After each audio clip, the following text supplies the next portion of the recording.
Hey, listeners of the Mental Health Warriors podcast, you're going to love this week's episode. I sure did. I think why I loved it so much is because I love talking about male stereotypes and the roles men feel like they're supposed to take on in society, because while they obviously serve a purpose, they can really hamstring men when it comes to forming those deep emotional bonds that eliminate isolation and are very healing, but they're also just super important for living the full human experience. And this week's guest, Mark Greene, that's his wheelhouse, is really talking about this stuff. And it's a great conversation. I actually stumbled across Mark because I'm trying to remember back how I came across him. I think my wife, actually, amazing wife, sent me an article he had written called "The Lack of Gentle Platonic Touch in Men's Lives is a Killer." Now think about that, right? Even that title is interesting, because those are not words that men typically associate with being a man. Gentle platonic touch. So I was obviously intrigued when I read it. And then when I read the article, it is super, super powerful. And I will obviously link to it in the show notes page. And I suggest you read it too, because it will give you some new insight into what men are struggling with and what sort of society has placed on men and how it is holding them back, I guess. And, we have some responsibility as men too. I mean, we're buying into this role. I think more and more men over time are starting to, throw this yoke aside and start living the lives and being the people that they were meant to be. But it's an uphill battle, and we're just at the beginning phases of this journey.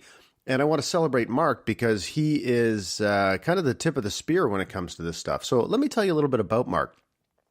He's an author, he's a speaker, and he's a dad. Hey, that sounds familiar. He's the founder of Remaking Manhood. Mark's articles on the suppression of boys' emotional expression, parenting, men's issues, and relationships have been shared over 250,000 times on Facebook and other social media, resulting in 20 million plus page views. Man, that's pretty badass. That's my color commentary there. He's written and spoken about men's issues at the Good Men Project, Salon, Shriver Report, Huffington Post, HLN, and the New York Times. Articles, videos, and reading lists on growing our relational intelligence are available at remakingmanhood.com, and we'll link to Mark's social media profiles in the show notes page. So thank you to Mark for coming on the Mental Health Warriors podcast, and thank you to Mark for also changing the conversation about what it means to be a man and how men can be fully self-expressed and live their best lives. It's an important topic, and it is so directly connected to men's mental and emotional health and well-being. And that's why we're going to continue to talk about it on the Mental Health Warriors podcast. I've actually got some other guests who have talked about this same subject from a different perspective that are in the pipeline and getting ready to be released for your listening enjoyment and your benefit and your knowledge. So thanks, Mark, and enjoy this episode of the Mental Health Warriors podcast. I'm constantly racking my brain thinking, okay, how do I add more value to people above and beyond the already awesome conversations that we're having in the Mental Health Warriors podcast? And that's why I've launched a Patreon page. Patreon is patreon.com and /mental health warriors. Patreon.com/mental health warriors. So what is Patreon? Patreon is this amazing platform where people can make a direct contribution to those that are creating content that they love. And I know you love the Mental Health Warriors podcast because you're listening to it and you're spreading the word, but I also know that you support the Mental Health Warriors mission, which is to assemble the most diverse and complete set of perspectives on emotional and mental healing and well-being anywhere on the internet, period. And I will not stop until we accomplish that goal together. But starting and running a movement or building a movement and running a podcast is not free, and it's not cheap. There are all kinds of costs, graphic design costs, there's web hosting costs and web development costs and podcast editing costs and podcast hosting costs and calendaring, like scheduling costs. And it all adds up, right? And I need the Mental Health Warriors movement to not only be self-sustaining, but I need to grow it because the amount of people that we can help is just almost limitless. And I've seen how many lives we've touched already. Okay, but I'm not asking you to make a donation. I am telling you that I am offering you a value exchange. And what that means is in support or in return for your financial contribution to the Mental Health Warriors podcast and movement, I will offer you rewards that are super, super valuable and super impactful in your life. Okay. Like, you will be shocked at what I offer you in exchange for your financial contribution. So please head on over to patreon.com/mentalhealthwarriors, support the show, and let me make a contribution back to you in return for your contribution to supporting the movement. It's such a beautiful, virtuous cycle, and I would love for you to be part of it. And I can't thank you enough for your continued support of what we're trying to do here, because every single person listening to this show has someone in their life that can benefit from what we are doing at Mental Health Warriors, and I want to be able to reach them. And if you want to also support the show, please head on over to iTunes and leave us a review and a rating, because that helps us get surface higher in the search results. It helps more people reach our podcast. It literally takes you 2 minutes to do that, and it will help us spread our message. Thank you so much for your support. Thank you for listening, and thank you for helping me make a difference in people's lives. If you're a high performer who craves deeper human connection, and you want to develop powerful relationships to help you achieve personal and professional excellence, and you're sick and tired of feeling isolated and alone, then my new coaching program, Serving Powerfully, is for you. I will show you how to become more open and more powerful so you can create those human connections that allow you to see, execute on, and realize an entirely different caliber of opportunities. You will walk out of our time together with a vastly increased ability to serve other people more powerfully. It's amazing how far you can go when someone believes in you. So if this sounds like you, please, let's set up a time to have a powerful conversation. Email me at jason@servingpowerfully.com, and let's get started. Warriors are not born. Warriors are forged in the crucible of adversity. Warriors without fear are warriors without courage. We are men, destroying stigma and stereotypes. We are a band of brothers, because in brotherhood there is strength. Our weapons are strength, empathy, and honesty. We are Mental Health Warriors, and this is our voice.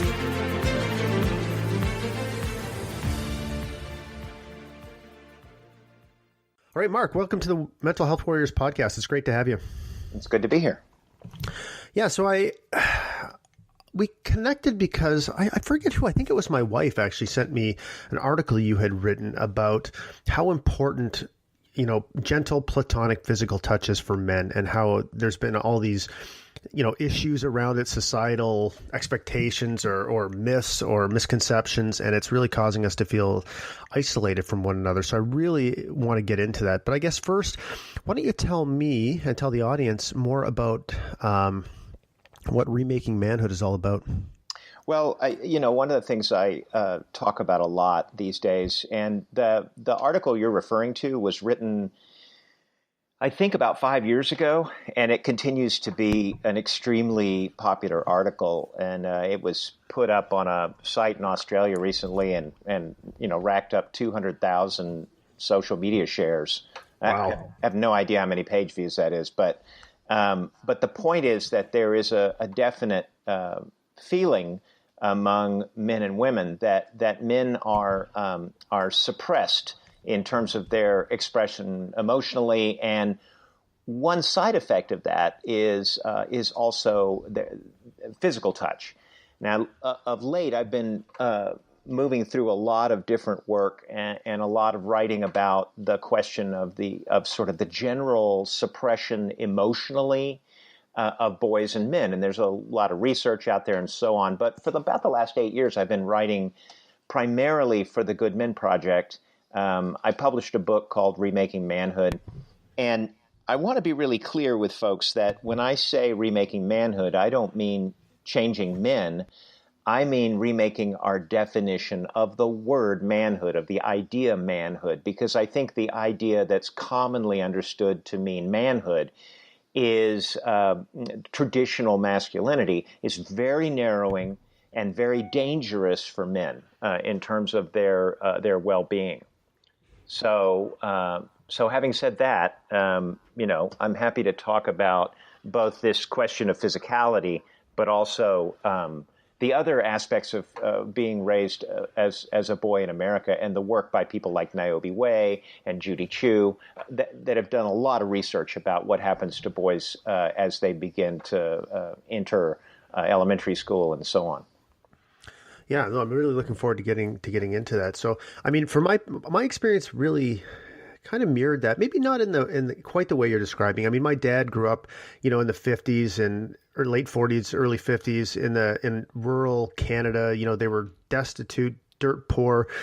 And the idea, they had an abusive father who had returned from the World War II, and emotional development was not even a thing that was on his radar. They were trying to survive, right? So for him, the gift that he gave to me was to end the cycle of physical violence, but which was a huge gift, and it allowed me to become who I am today. But I learned not really through anything that was spoken specifically, like men don't cry or anything like that. It was just more by example, I guess, that this was logic. To me, logic and kind of connotes strength and decisiveness and action orientation and all of that kind of stuff. And emotions just seemed to me to be weakness. And I think it was because they seemed to be the antithesis of logic, because they were unpredictable. And they were, I didn't understand them. Maybe they were completely predictable. I just didn't understand them. So I tried very hard to shut that down. And man, that came back to haunt me. When life threw me some pretty devastating curveballs, I didn't have the tools to understand what was happening to me on an emotional level. So I did what a lot of guys do and just started drinking. Right? Yeah, I understand that. It's interesting you talk about breaking that cycle of physical violence. My father is a bit older than yours. He was a World War II vet, and his stepfather beat him black and blue. I mean, that was his life growing up in Depression-era Richmond, Virginia. And he broke the cycle with us as well. He did not bring that on. And he brought a lot of emotional warmth as well. But ultimately, he fell prey to divorce and the kind of alienation that can force on fathers at that time. And he just basically stepped away from us after the divorce for a number of years. So that was not good, having an affectionate, warm father and then boom, gone. But it's interesting that you talk about this question of emotions as something that we need when a crisis occurs, right? That some awareness of our emotional sides. Niobe Way and Judy Chu have been doing a lot of work on what boys are taught in terms of traditional masculinity. And one of the things they're taught is emotional stoicism. That is, not to share or show emotions. But emotions are pretty much central and crucial to the process of forming friendships, forming relationships, forming connection. We don't connect through logic. We share ideas through logic, but we connect emotionally as human beings. And when boys are taught to not show that they need relationships, to not appear emotional, they lose their ability to share their authentic selves in that moment, and they don't get to go through and boys as young as 4 and 5, research is showing that those messages are already coming to them. So they're not allowed to do the trial and error work over a period of years to learn the nuanced way that relationships operate, to learn to connect, to learn to listen to others, to learn to hold difference, to do all the things that we need in order to form friendships. Friendships aren't about finding people who are identical to us. Friendships are about taking pleasure in the difference that people bring and their own authenticity as well. And then what happens later in life is men reach these crises that you're talking about, and they don't have a network of connections. They may have a relationship with a spouse. They may have some kind of relationship with their kids, but they don't have a larger resiliency network. And it's that network of real friendships, authentic friendships, that are what we need when we face crises. Yeah, that's really interesting, especially the part about, finding connection in the differences, because I think, and tell me if you agree, but my sense is like we're all so busy trying to conform to what we think society expects us to be as men that we never find time to explore those differences because we're connecting around the superficial sameness, I guess you could say. That really limits our ability to, have our ideas, put our ideas into the marketplace of ideas and get new opinions and meet new people and develop new insights and all of these kind of things because we're just connecting around this, I guess, superficial sameness. Well, that superficial sameness isn't just something we're choosing to connect around. When we step outside those rules, men are often policed. Boys and men are policed and bullied because they're moving into zones that may not fit that particular box that men are expected to stay in. And I'll tell you something else. I think this superficial communication is endemic to the problem of a lack of authentic long-term relationships. Men are notorious for basically hanging out with the other parents at school or the guys at the gym or at work. And these are what I've heard people call proximity relationships, right? Well, you're standing next to me, so I guess I'll talk to you. And then their kids move to a new school and those relationships disappear, or they change jobs and those relationships disappear. And it's because of this constant policing to stay in these surface, approved kinds of communication, which, by the way, when you talked about the difference between logic and emotion. Well, there's another frame for that, and that is that a lot of these emotional communication skills are framed as feminine. We wrongly define them as being, well, that's what girls and women do. But there's plenty of solid studies now that show that boys are born with the same level of emotional connection, the same capacities. But we beat it out of them. We punish them and shame them and police them to the point where they stop using those skills. And these are very highly developed capacities. Kids as young as 3-4 years old are already reading the most nuanced social cues, the most nuanced communication from their parents, their siblings, the other boys and girls around them, their teachers, everyone. And the question we have to ask ourselves as a culture is, do we want our sons to use those amazing skills to figure out how to connect more in the world or how to hide in the world? Because if we're policing them all the time, they're using those skills to figure out what not to do. And one of the things they're taught not to do is don't do something that might appear feminine. Yeah, no, I totally agree. And it's funny, even if we do express emotions, like one of the things I tell guys a lot is, you know how when you go out with your buddies and you get drunk and you like, at the end of the night, you're putting your arm around each other and telling each other you love her. And then the next morning, it's kind of weird. And you don't really talk about it again. If you can do that shit when you're not drunk, let me explain to you how much better your life is going to be. Yeah. For all of these reasons, right? It's so there. I think in some specific contexts, it's okay, but it's very narrow and usually booze is involved. Right. Well, men are afraid of being called out. There's a lot of folks in the world who will police other men's masculinity, and one of the biggest bludgeons they use is that's so gay. Yep. And that's not even about being homosexual anymore. It's just policing your performance of gender, right? Mm-hmm. Hey, toughen up, man. Straighten up. Come on, fly right. Don't do that stuff.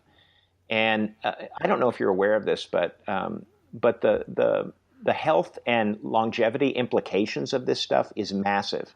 And again, I'm just talking through stuff. There's reams of research on this. But for example, when we talk about this isolating effect of hiding one's emotional expression, men and women in America are living in an epidemic of loneliness. The AARP, the American Association of Retired Persons, did a study in 2010, and what they came up with was that 1 in 3 Americans are chronically lonely. That's 1 in 3 Americans age 45 plus, because that's the group they study in. But I bet the numbers work lower as well. But that's That's 44 million Americans who are chronically lonely. That means they have no one to talk to about important issues. And when you are chronically lonely, it has the same health impact as smoking 2 packs of cigarettes a day. It increases your likelihood of diabetes, heart disease, cancer. Cancer metastasizes faster in lonely people. So this is not just, new age, lovey-dovey, come on, everybody hug. This is about the fundamental way in which human beings are designed to connect and thrive socially. And we live in a culture that is essentially going against our nature, going against, Charles Darwin said that one of the reasons we survived as a species was our social nature. And now we've formed a construction of masculinity that punishes us for needing that social connection. No, I totally agree. It's funny, in the Mental Health Warriors, we just did a book club, and the book we read was Tribe by Sebastian Junger, and this was basically his premise, was that he was looking at soldiers in combat in Afghanistan primarily, but we always have this narrative that soldiers come back and they have a hard time adjusting because it was so intense and it was such an adrenaline rush over there that they come back, and reintegrating into regular society is difficult. His contention is that's not the reason at all. It's because that they felt such a powerful human connection with their buddies, with their platoons. They literally depended on each other for life and death, and they felt needed. And that connection was as deep and as powerful as it could be. When they come home, our society is designed to do exactly what you're saying. We don't have that human connection with people, and that's what they miss, and that's what they have such a hard time adjusting to. He talked about, speaking of the health implications, he was talking about Native American cultures and how things like post-traumatic stress or mental illness are hardly even a thing there in those traditional cultures, right? Because of the sense of community and tribe and the way they treated each other, and everybody depended on each other. So I totally agree with you that there are, and it's funny to me that people still might think that it's somewhat new agey, that our emotional health and our connections with our fellow human beings has, definable physical health implications. Of course it does, but some people still believe that that's new age nonsense. Yeah, well, also, if you look at the way corporate America is going in terms of what skill sets they want managers and executives to have, and they want people to have on their teams, it is the ability to hold difference. It's this relational capacity. It's this capacity to connect emotionally in the workplace, which allows for a much more creative, dynamic environment. And these are, we're literally talking about corporate hiring policies that are putting human resources programs in place to teach this stuff or to grow this stuff. So what they've come to understand is that the sort of old school leadership models were actually suppressing productivity and creativity in the workplace. And so if you want your sons and daughters to have successful careers, this issue of growing their emotional capacities, their relational intelligence, is crucial to their success, especially in the future. These are all simple, logical conclusions if you have ever met someone who has this set of skills, these capacities, this relational stuff. Because one of the things you find out is you're drawn to them, they're interesting, you feel connected in the moment that you meet them, and all of this power comes out of the simple fact that they are open to others, right? And this is the difference between having a life where you feel like you're not connected enough to people, that you're kind of lonely, that you're kind of looking around, you may be self-medicating, you may be throwing yourself into work, you may be doing all these things to fill that kind of hole in you, when in fact it's just human connection that you're looking for. Any of us are. And it's interesting, we talked a little bit before we began here today about the idea that it's easy enough to name the problems, but what are we doing to come up with solutions, right? My wife is a couple and family therapist, and she has been working for years on a number of ideas and programs and processes to help kids and adults develop what's called their relational capacities. And she has this idea about relationships that most of the couple and family therapists, which is a school of psychiatry, there's about 50,000 of them practicing in the U.S., but they believe in this relational space, which exists between people. So when people are in a relationship with each other, whether it's your wife, your friend, your coworker, there's the me, and there's the you, and then there's the us. And the focus is taken off of me and you and put on the us. What are we creating together? What is this thing called our relationship, and how does it operate? So when I make a choice about whether I'm going to say something or not say something, or challenge an idea or make a contribution, I run it through a quick filter.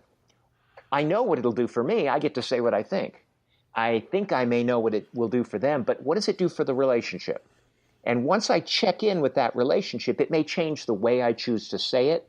It may change the order of what I say first. Hey, I think this is a really great project. I think a lot of things about this are pretty awesome.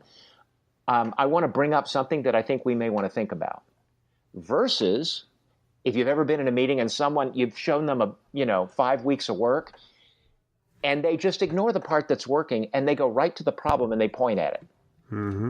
So this is the difference between being relational in your approach to others and being me-oriented, right? Oh, absolutely. When I was listening to you talk there, it reminded me of a moment I had when you talk about how being authentic, helps people create a connection with you. And so I had started talking about some of my story and being open about it. My wife took her own life, and I dealt with that through drinking, and as I was saying earlier. So as I started to heal from that, I stopped drinking. I really started to think, man, I got a story I need to tell here. And I started to tell it. Mm-hmm. And I was starting to understand the power of being vulnerable and just being open and turning what I thought was my greatest source of shame into really my greatest contribution in the world. And anyways, so I'm sitting there. It was in 2015, and I was talking to a guy. We had just gone out for coffee, and it was the first time we'd hung out together. And I was absolutely drawn to this guy. It was so powerful. And I remember saying to him, you may think this sounds weird, but man, I feel like completely drawn to you right now. Like, I don't know what it is, and I want to understand why that is. So we talked about it a lot, and yeah, we ended up coming to that conclusion, right? That, hey, we're both just here being authentic. And those conversations are so rare, or were so rare in my life at that time, that I walked away from there and my head was spinning. And I started exploring the idea of vulnerability and authenticity. And I remember thinking to myself, like, how is it that nobody has ever told me this? How powerful this is about just being yourself and creating a safe place for somebody else to be themselves. So I got so fascinated with the idea, I ended up writing a book about it. It's called The Dadly Book of Open, How Cultivating Vulnerability Makes You a Stronger, Wiser, and More Courageous Father. Because because that's what flabbergasted me was, here I am, I was 41 or 42 years old at the time.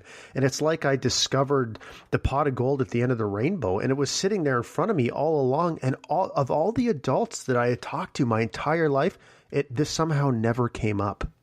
It just blew my mind. Yeah. Well, if you think about this idea that as early as age 4, boys begin to get their emotional expression policed and suppressed, you have to compare it to learning a language, right? When very young boys are expressing emotions, even babies, these emotions come out as very harsh declarations. They're very erratic. These are the first sort of attempts to communicate emotionally, and it's the same thing with language. When a baby first begins to speak, it's just little bursts of verbiage. It doesn't make much sense. It can be very loud. It can be. But imagine if as soon as your child began to learn to speak, every time they did so, you made fun of them or punished them or shamed them for how they were doing it or the fact that they were even trying to do it, how quickly would that child stop trying to talk? Pretty quickly. Right. And it's the same thing with emotional expression. We put boys through this grueling course of policing until they cease to mess with emotions. They don't want anything to do with it because they understand that it's a sign of weakness, as you said earlier. It's a sign of being a little kid or a girl or gay or whatever completely irrational policing critique is applied to it. And ultimately, later in life, you're trying to connect with people and you're trying to understand what feels vibrant, but you haven't had the 20 years of learning about this, that to learn nuanced ways to communicate. When we speak to each other, not only what words we use, but what we choose to accent, what words we choose to bring our voice down on versus up on, what words in what order, and what those words mean contextually, what a word means between two men or between two women, or if I'm standing in India using words, they have a completely different context. They're a completely different set of meanings. We learn all this stuff. We're incredibly nuanced creatures. If we have time to do this emotionally, if our children have time to develop these capacities, they come into the world with a superpower, right? And even if someone comes at them with a very limited emotional vocabulary, they're able to engage better. They have, for example, the capacity not to collapse into someone else's emotions, right? Over time, you can learn this. When someone comes at you with anger, you don't meet them with anger. You wait a second and say, you know what, I'm not going to let them pick my emotion for me. I'm going to choose how I respond to this. And how they respond may diffuse the situation, may change something, who knows? And to this day, believe me, I'm no superhero. I struggle with not popping out with that anger when someone comes at me with anger. But these are things, if you're mindful of it and you care enough to start teaching your children, they can grow these capacities over time. And then they're not as susceptible to things like peer pressure. They're not as susceptible to shaming and all the other stuff that goes on out there because they see the bigger picture, right? And they see emotions as they operate socially. So it's an amazing set of skills. And when you meet a guy and you say, look, this vulnerability thing matters to me. I went out to lunch with a friend of mine about 5 days ago, and a couple of days before we went out, I said, look, man, I'm feeling kind of depressed. Can we talk about it? And he is a guy who's been writing about it for the Goodman Project for a while, about depression. So I figured it was kind of in his wheelhouse. I mean, like he wouldn't be like, listen, I can't make lunch. But just telling him that, knowing that I was going to be able to talk through some of that a few days later, was a big deal. It lightened my load, even just knowing that conversation was coming. And then when we got there, my friend Michael, who I've known for a number of years, our relationship changed in that conversation because I admitted some stuff that I was struggling with. He was able to hold that for me and reflect it back. We were able to talk through it. And suddenly my connection with him went much deeper. Mm-hmm. And now the fact that he's out in the world just makes me happier. You know, I know he's got me covered, and vice versa. And this is the nature of vulnerability. It is a conduit for connection, for real connection. Oh yeah, I totally agree. So how do you answer the question from maybe a previous generation how do you answer this comment when they say something like, you sissies only have time to talk about this shit because we went to war, we defeated the Nazis, we saved the world, we came back, we built the industrial base of America. You know, we put the infrastructure in place that made you wealthy enough and have enough free time to talk about this shit. Well, I'll say one thing about that. I think the idea that learning to connect emotionally is not a replacement for being tough. I'm fairly confident that there are plenty of emotionally connecting people out there who could kick your ass, right? I mean, it's not a question of, oh, well, you have to give up this in order to become that. But more importantly, I've had a guy one time comment on one of my threads, and he said, you know, this stuff's all fine and good, but oh, sorry about that. No worries. But one of the things he said was, look, you know, you got to be tough in the world or you're going to get your ass kicked. You're going to be a victim. You can't go through life inviting people to victimize you. And what I said to him is the same thing I said a little earlier here.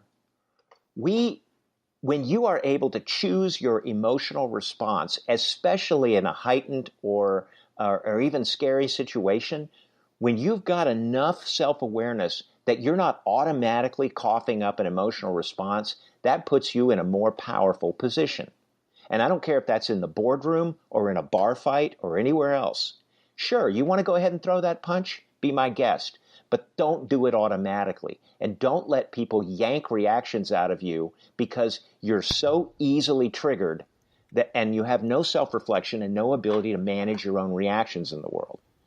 To me, that's a layer of additional strength. It's not about swapping one for another. Right. No, that makes a lot of sense. I mean, I define vulnerability as having the courage to look yourself in the mirror and be honest and without judgment about who you see staring back at you. And I always tell people that is self-acceptance is the greatest defense for whatever you perceive the dangers out there to be in the world, because that's something that's very common. Oh my God, if I start showing my emotions, basically people believe that they are surrounded by people that want to do them harm and will prey on the weakness that they are showing by, being open about their emotions. But sure. I always tell people, my belief anyways, is that self-acceptance is the greatest defense against that. Because if you love and accept yourself as imperfect and, as a work in progress and is on a journey, man, there's not really that many things people can say to you that would really hurt you at the same level as if they were confirming, judgments you were already holding about yourself. So, but aside from that, the other thing I found in my personal life and most of the people I talk to is we're not actually surrounded by people that want to hurt us. We're surrounded by people who are as desperate for human connection as we are. Mm-hmm. And somebody just needs to go first. And when you go first, it's friggin' amazing what happens. Yep. And also you have to understand that when you're in a crisis, whether it's physical illness, divorce, a car wreck, whatever it is, your social network, which is created out of these emotional, authentic connections, is what will resource you. That's where your resiliency comes from. It doesn't come from sucking it up and being tough. It comes from the connections, the people who come in to offer help, support, all that stuff. We are social animals, and it used to be your village was the people that you could rely on. Now we've cut ourselves off from that and created this gated community, car in the garage, don't go out on the porch world, and people are literally dying from it. They're dying from an epidemic of isolation in America. And the other thing it's creating is huge amounts of reactivity and rage and anger. It's driving a lot of our public discourses right now because people are not connecting. They don't know how to do it. And subsequently, it would be like if you took a dog and chained it to a doghouse in the back of a yard. Trust me, you walk up a year later and pet that dog after doing nothing but taking some food out once in a while, that dog's going to bite you because that dog's going to be socially and emotionally distorted by the isolation. Our children are the same way. They need connection with us. They also need connection in the world. With any one of us, any man who thinks back to the vibrant, amazing friendships we had as young boys will feel a sense of nostalgia for that. Where did that go? Why did that get eliminated? Niobe Way wrote a book called Deep Secrets, and she's been doing interviews with boys in early and late adolescence for 15, 20 years. And what she discovered was, when these boys are first entering the adolescence, their friendships, they describe their friendships as that they love their best friend. It sounds like a Harlequin romance, right? And the other thing they say, all of them say, no matter the class, culture, race, whatever it is, they say, without my best friend, I would go crazy. I would go nuts. Then you go forward 3 or 4 years to later in adolescence, and these boys are all saying, well, my best friend still lives around the corner, but I don't see him that much. And another boy described it as, well, that friendship sort of feels like it's on a crossfade, right? It's just fading out. And what we find out is that if they do say something nice about those guys, they follow it with no homo. Just to let you know that anything nice they say about another kid, they're not gay. The long and short of it is they have been taught to define themselves not by who they are, but by what they are not. They are not a little kid, they are not a girl, and they are not gay. So when boys start defining themselves by what they have been shamed about or shamed by, then they are lost. They are lost, and they're told after that, well, you want to have communication? Go find a girlfriend. That's going to be your emotional support in the world. That's it right there. And these girls are in no position to take on this level of demand that these boys have once they've been cut off from all their male relationships. So it's a mess coming and going. And these boys grow into men who simply don't connect emotionally with other men. And it's the one thing we actually need. So do you think, you mentioned something about sort of, I don't remember exact words, but like the political climate in the United States, for example. Do you think part of that is because we are so desperate for connection that we're looking for connection anywhere we can find it around any topic that feels like a connection? Is that part of it? Well, I would just go so far as to say that when you're isolated, you're angry. So we have angry politics. We have, and this is not a right or left thing. Everyone's busy pointing fingers at each other and naming each other as this ism or that ism or this ist or that ist. Whether you're angry about political correctness or racism, it doesn't matter. The fact that we look at other human beings as them and us, and those people over there are idiots. We're a nation now that's literally pointing at populations numbering in the millions and calling them idiots. Mm-hmm. How do you get to that place? You get to that place when you're lonely and angry. And you don't have to be on the left or the right to feel that isolation. We all feel it. So until we begin to take joy, genuine joy in the connections we have with other people, especially across difference, hey man, I can look at everything about you I disagree with, or I can look at all the amazing things you are and have done in your life. Well, I get to choose. Which thread do I want to pull about a human being I just met? About a population of people I've never met? Which threads do I want to pull of their story? That's my choice. But when we choose to pull something that just validates our own anger and isolation, then that's poisonous. That's a cancer both in ourselves and in our culture. No, that makes a lot of sense. I mean, one of the things that's the most gratifying about what I'm doing right now is that when you create a safe place for guys, it would be nice if everywhere was a safe place for guys. And that's why I admire the work you're doing so much. But in our community, mental health warriors community, or sometimes I facilitate mastermind groups, it doesn't matter. The point is that when guys come together in a place and the moment they realize it is safe, it's unbelievable how fast the mask comes off. Because nobody wants to be wearing it. I think fundamentally, we all want to be accepted for who we actually are in the world. So as soon as we realize that, wow, I'm around a group of people that might actually do just that, it's beautiful to watch that moment and to watch what happens as a result of that when they share some of their innermost secrets and get nothing but love and support and connection in return. It's just such an awesome thing to be a part of. Yep. We were talking about solutions earlier. And we talk about some ideas that seem to be pretty nuanced. This idea of not collapsing into the emotions of others and so on. But there's some baseline stuff you can. We worked with our son when he was little, and I'll give you an example of one of the things that happened with him and what we did to address it. When my son was 4, I got divorced, and then I got remarried a couple of years later. And my wife, Saliha, and I, who I mentioned is a therapist, and I would be having some sort of debate or heightened conversation. And my son would say, you guys please stop fighting. And he had good reason to not like fights. He had seen the result of them before, right? So for him, you're either talking nice or you're in a fight. He's 6 years old, 5.5, and this is what the world looks like to him.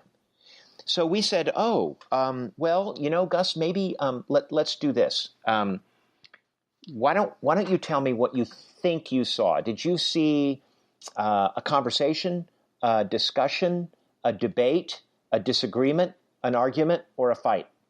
And we wrote them up on a whiteboard, right? We put all these things up there.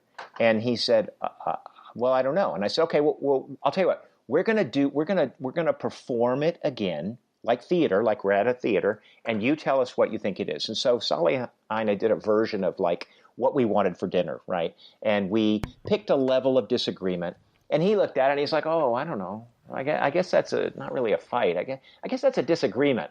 And we said, yeah. Now, Gus, you do it. You do this thing, and you do it with Saliha, and I'll try to guess what you guys are doing, right?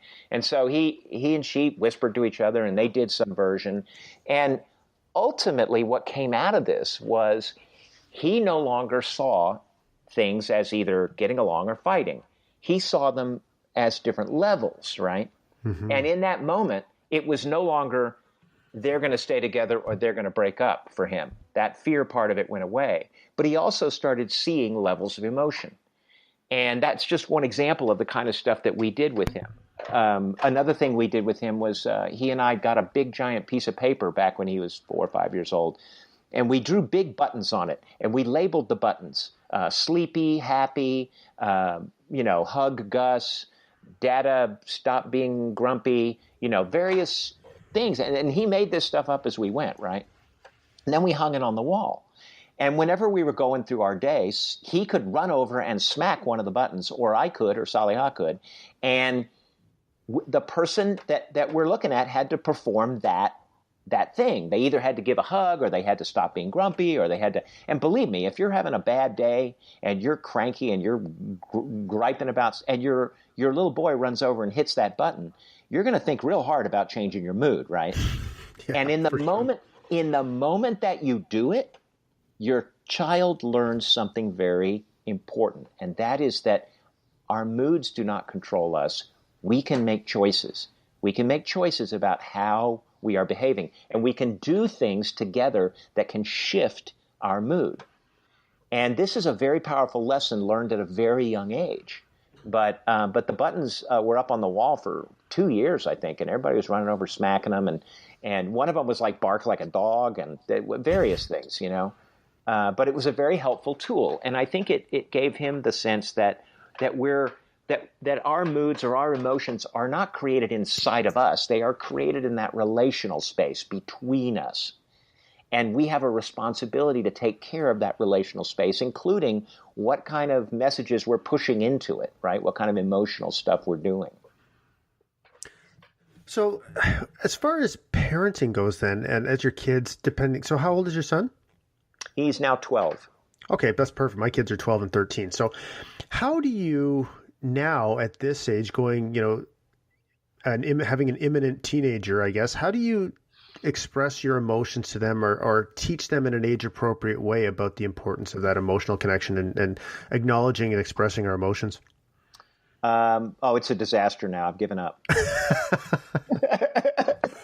No, I feel your pain. Yeah. No, it's over, man. Forget it. I did what I could when he was young. Seriously, I think that you just try to keep the conversations happening.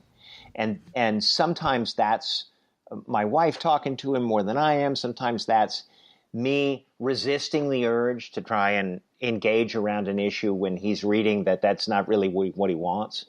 Because I think that part of this process is knowing how to be with someone without necessarily needing to drive what you think the agenda is in that moment. And for me, being with kids his age, I mean, he's basically differentiating now. He's breaking that connection with us as his parents and trying to find his own identity in the world. So a lot of his time and attention is being aimed at his peer group and whatever. But there are still times of the day when those conversations can happen, and they tend to be when he's trying to keep from having to go to bed. Believe me, I'll leverage what I can in the world, right? And in the moments when those conversations can happen, they can be brief. You can drop in and out during the day, little bits of information about how you feeling, how that worked for you. One of the big challenges I think parents face sometimes is the need to have the big conversation. But honestly, it's dipping in and out. It's called seeding. You just drop an idea and you move on before there's time to resist it. There's things that you can do just connection-wise. Touch, just when he goes by, I put my hand on his shoulder. There's all that kind of stuff that hopefully bridges around the chaos that is the teen years.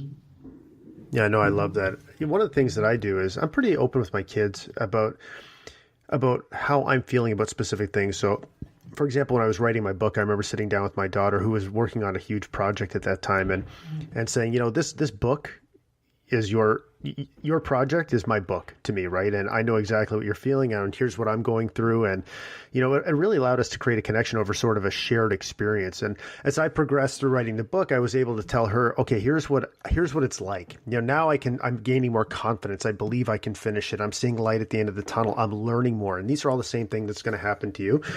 And I think the other one that I do, and it hasn't been much of an issue now. Thankfully, my kids are pretty good. But in the past, if they did something that, was out of bounds, let's say, I would always tell them about what they did, how it made me feel, and also how having to have the conversation made me feel. So I'm your dad. It's my responsibility to have this conversation with you, but I want you to know that there's a lot of other things I'd rather be doing right now than having this conversation with you, because it hurts. And you know what I mean? So when I express that to them, I feel like that helped them get another layer of insight into the emotional aspect of the things that happen to be going on in our life. Yeah. Well, the data that you give kids, whether you choose to show a little bit of your process or not, I think more than anything else, normalizing conversations about emotions, normalizing conversations about conflict, all of that stuff. I don't tell my kids don't have conflict. I tell my kids conflict is normal. It's how you do it and what you do afterwards that really matters, right? That when I talk to my kid, I'm like, this thing where you're really mad at me, I've been there. I know what that feels like, and that's fine. But how do we express that, and how does that come out? And how does it make you feel when you're this mad at someone? Can you forgive yourself for being that mad? All of these things are parts of that conversation, right? And I think it's different for every kid and every parent, because these relational spaces are not uniform, right?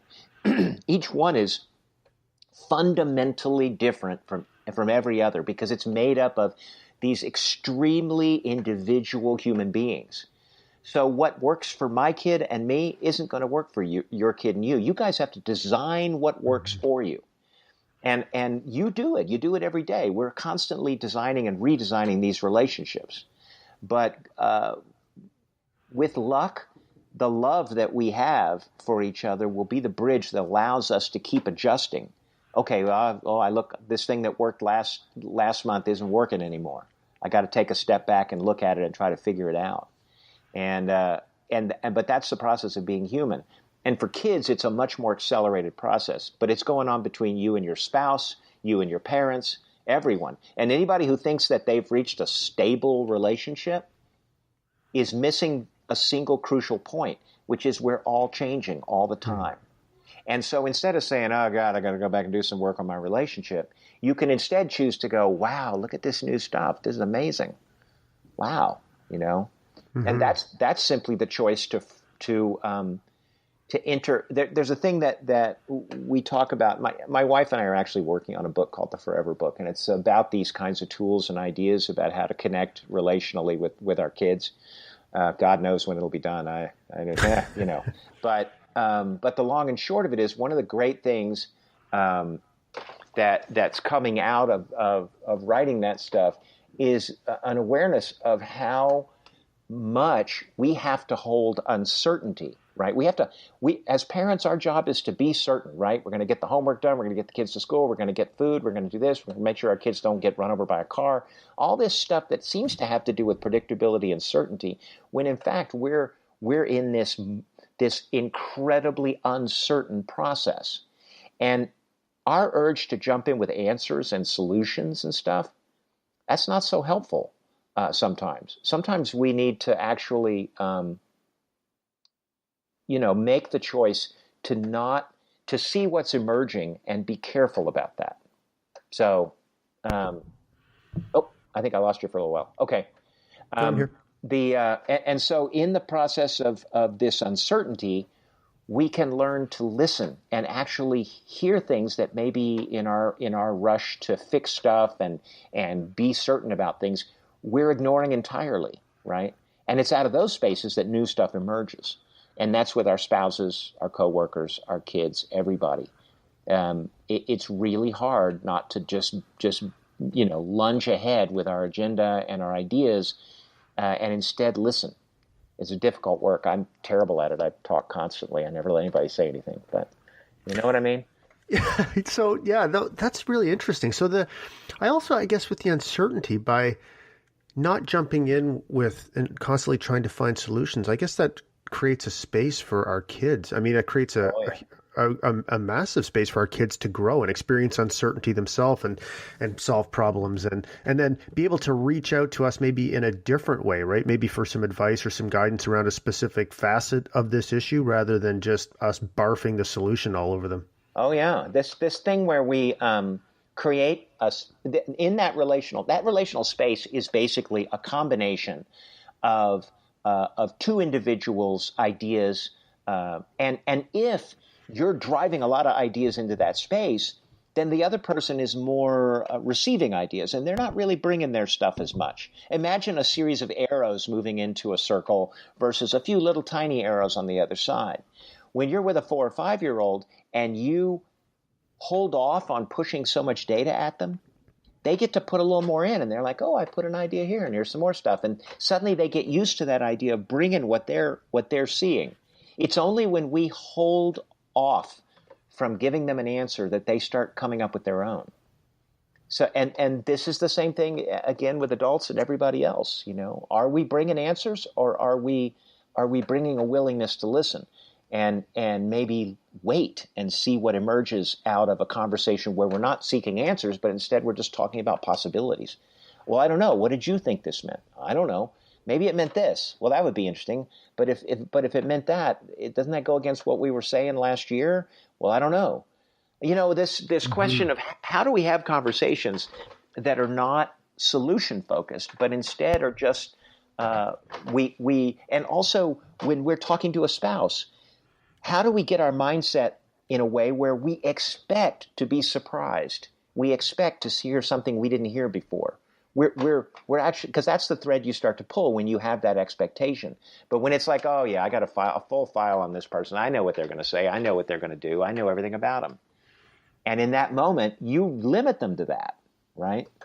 Yeah, definitely. It's funny. My wife, I'm laughing right now because my wife, she's a real possibility thinker. And sometimes I'm usually okay, but I have my moments where I'm definitely not a possibility thinker. So sometimes All of us do. Yeah, so sometimes I'll say something limiting or whatever. She'll say, what else is possible? She always says that. And sometimes I'm like, oh my God, please stop saying what else is possible. I know there's other possibilities that I'm not saying. Just stop saying it, please. That's right. Today we're going to work on not saying that. Is that possible? Yeah. I know. Well, look, we have to understand that as human beings, we are full. Well, we live in a world and a culture which is so binary. It's really, oh, you have an opinion? Well, let me figure out what my opposite opinion to that is and share it right now, because we live in a binary culture and that's how we're supposed to operate. But we are ultimately contradictory creatures. We have a little of everything in us. And as much as we want to be open to possibility and what's emergent, there are days when I just don't want to hear it, right? Can we just solve this thing and move on? Because I can't take another insightful conversation right now.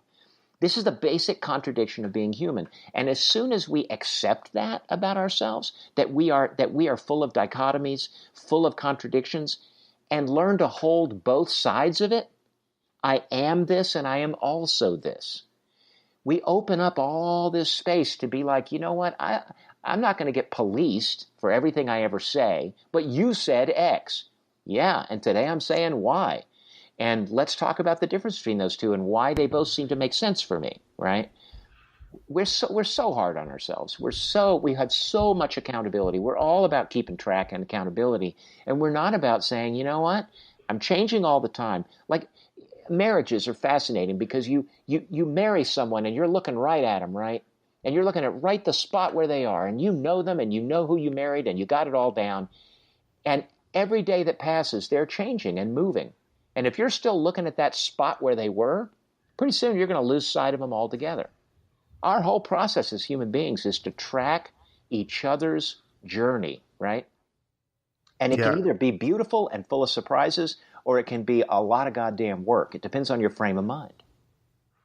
Yeah, it certainly does. So let's go into the idea of physical touch because I'm really fascinated about this. And I'll tell you a quick story about my closest personal male relationship, as maybe just set some context, because I think I'm a pretty open, pretty authentic, pretty vulnerable guy. But in some ways, this relationship is not typical, but I think you'll see a lot of commonalities with other male relationships in it. So, as far as what we talk about all the things that are really important to us. I don't think there's any barriers there, but where there's definitely a barrier is around physical touch and also expressing how much the relationship means to us. We never say that to one another, right? It's kind of implied, and the energy when we're together certainly feels that way. But the idea of physical touch, I mean, it's shaking hands. Every time we see each other, we give each other a warm handshake. But the idea of anything more than that is certainly not on the table. And I'm not even sure that I would want to.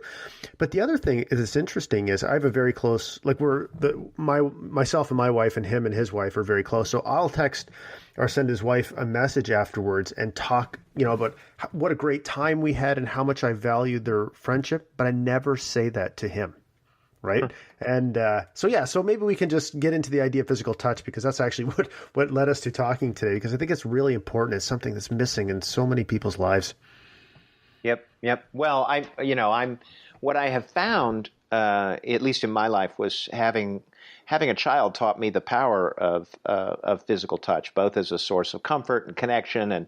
And prior to that, I call myself a tong baby. Basically, I was raised without being touched, right?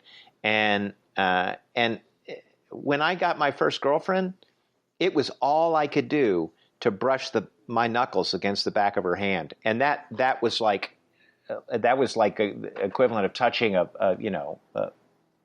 molten lava, right? It was just impossible to do. I couldn't bring myself to do it, and the reason I couldn't bring myself to do it was I was absolutely convinced that it would be rejected, right? Even though this person says, yeah, I'm your girlfriend. No, couldn't. It was young. We were, 14 or something, first girlfriend. But for me, for many years, I couldn't be physical with a girl without drinking. And this is probably a pretty common story for people who grew up like I did. But it took a long time for me to ever get to the point where physical touch didn't have some kind of shaming element. And it's not that people were shaming me necessarily, but I had it in the back of my mind. And that always made me feel like it was transactional. I had to do some other stuff to earn the right to be in a romantic relationship, right? I had to do stuff as a husband in order to be allowed sexual touch. And platonic touch wasn't even part of the picture anywhere, right? So we're talking about a very atrophied sense of what contact is. But when I had a kid, when I had this baby, I began to understand how calming it was for my child and for me to be in contact. And this is purely platonic touch on every possible level. And any parent, who holds their own child understands the difference. And sometimes it's for the first time in their lives. Mm-hmm. So what that did is it taught me a lot about. You have to forgive me. My dog's in the backyard. No, that's okay. Raising a ruckus. So the end result was that I eventually, was left with this observation that, it's not so bad, this touching thing. I should be able to reach out and connect with people.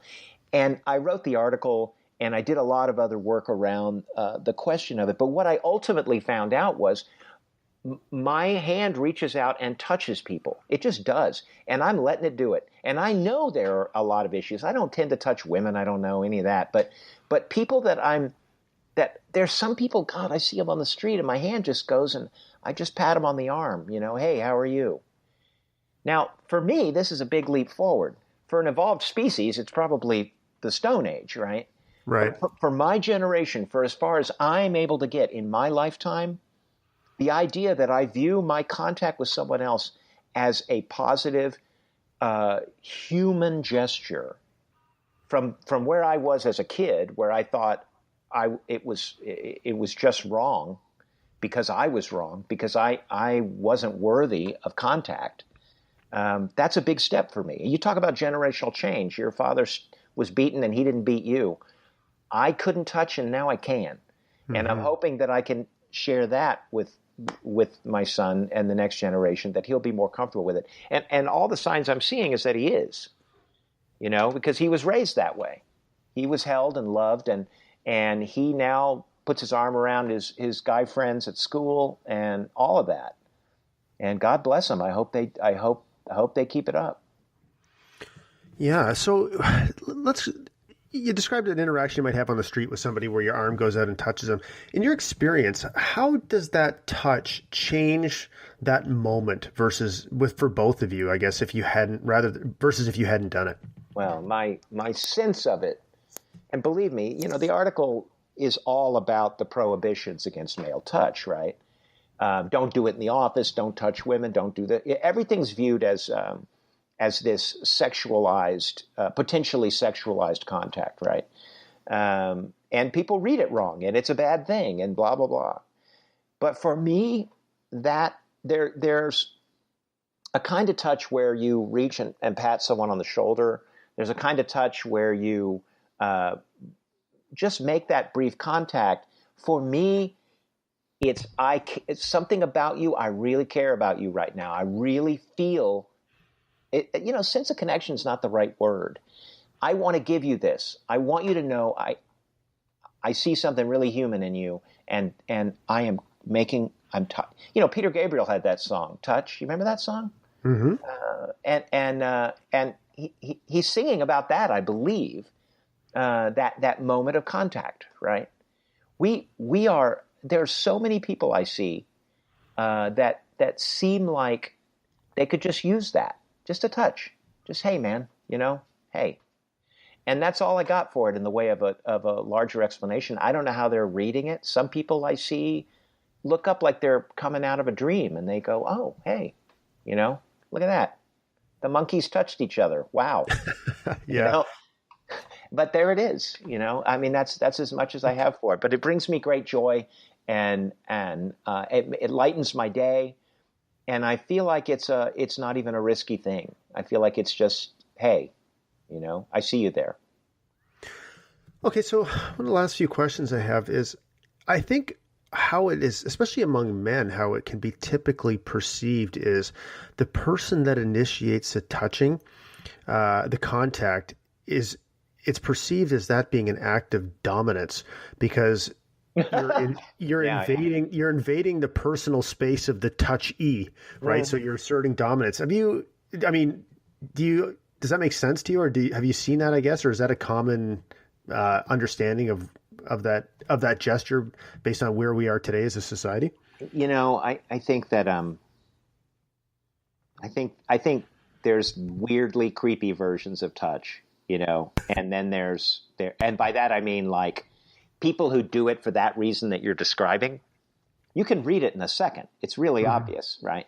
What's fascinating to me is we are, as human beings, all of us read the tiniest cues, the tiniest stuff. And when I go up to somebody, you ever do the handshake half hug? Yeah, oh yeah, You go in with the hand, and you're like, "Hey, this person's coming. I better go. Oh shit, I should have hugged him." Yeah. Pardon my French. I'm using a lot of bad words today. That's okay. You come in with the half hug, and then you're like, "Oh, I did that wrong." This person's a hugger, and I messed that up. Other times you come in with the hand, and you realize, okay, good. I'm just going to pat on the arm here, but you're reading micro cues. There's probably 1,000 that go back and forth in that moment, in 2 seconds, right? Because the idea that we're not... I want to thank Mark for that amazing conversation. It's an honor to be able to talk to you and also to help you share your message to a different audience, because it's so important. And that's one of the reasons I'm committed to doing this podcast, is helping people with important things to say, get their message out to the world. And I want to end this podcast the way I end every single podcast, and that's by saying, if you have struggled, I want you to know that I have struggled too. And if you ever want to talk to me, I want you to know that I will not judge you. Until next time, my friends.